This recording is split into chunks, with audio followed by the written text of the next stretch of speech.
Item SCP-40 Object Class Euclid Special Containment Procedures SCP-40 is to be contained in a standard humanoid containment module within BioResearch Area 12. The chamber is to be connected to an airborne tranquilizer dispersal system to be activated in the event of SCP-40 manifesting its properties outside of testing environments. The chamber is to be observed by 2 supervisory personnel at all times.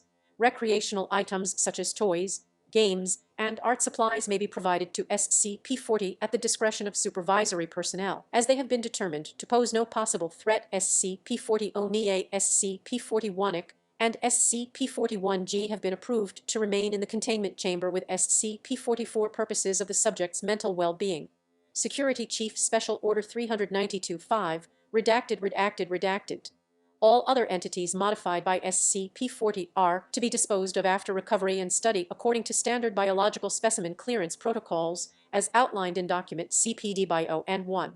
No outside organisms are to be brought into SCP-40's presence beyond those used in testing procedures. SCP-40 is to undergo daily school lessons and bi-weekly psychological review, overseen by Drs. Abernathy, Logan, and Azawa. Description: SCP-40 is a Caucasian female of approximately 8 years of age, standing 1 meter in height. SCP-40 bears numerous physical abnormalities. The subject's skin is highly sensitive to light and easily damaged by physical contact, and the subject's hair is a bright pink in coloration.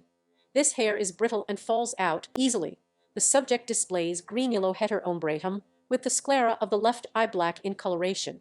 SCP-40 has no sight in this eye. SCP-40's emotional state is within acceptable boundaries for an individual of its age group, accounting for the effects of prolonged containment and physical abnormalities. Subject's intelligence is slightly above average for its age group, and displayed behavior is generally cooperative. Of note is SCP-40's quick acclimatization to containment, believed to be resultant of its upbringing before recovery. SCP-40 is capable of manipulating living matter, mutating and modifying existing organisms in order to create new ones, collectively referred to as SCP-41. This effect is at will, but requires significant focus and time to enact and becomes increasingly unreliable and inaccurate when manipulating details through small-scale modifications. SCP-40 is incapable of altering microscopic organisms and has great difficulty in altering plant life. Dead organic matter may also be used, but must be used in conjunction with a living organism. Instances of SCP-41 will not demonstrate pre-modification behavior. The majority will act similar to domesticated house pets, generally with extreme loyalty to SCP-40, regardless of prior association. The appearance of SCP-41 instances will vary. Some instances will retain overall pre-modification form with some alteration, such as SCP-40's apparent modification to itself, though the majority will bear no resemblance to their original appearances. SCP-40 appears incapable of manipulating instances of SCP-41 more than once. Recovery Log: Subject was recovered on redacted 20 redacted in redacted. SCP-40 was one of 15 subjects taken into custody. Further investigation found no anomalous properties in any other individuals. Amnestics were administered to detainees and the general populace, and cover-up measures were enacted without further incident. Monitoring of the area is ongoing in order to detect any resurgence of redacted. Addendum 1: SCP-40 is currently allowed custody of the following SCP-41 instances. SCP-40-ONIA, a polymorphic symbiotic organism capable of changing size, shape, color, and texture in reaction to its environment. Subject serves as outer clothing, similar to a jacket or sweater, and absorbs nutrients from SCP-40's bloodstream. Subject was recovered alongside SCP-40, and genetic testing reveals that the subject shares the majority of its genetic makeup with the common housecat Felis catus.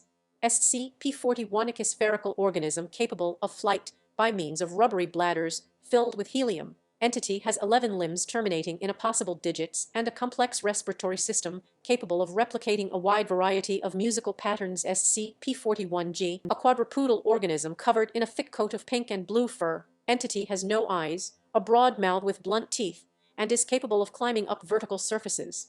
Occasionally used by SCP-40 as a mode of transportation. The following excerpt is from an interview carried out on redacted 20 redacted, 3 weeks after initial containment. Dr. Abernathy: Good morning, 40. SCP-40: Good morning, Miss Abernathy. Dr. Abernathy: It's good to see that you are getting over your cold. SCP-40: Mem hum. Dr. Abernathy: Can I ask you a few questions before we start with today's lesson? SCP-40.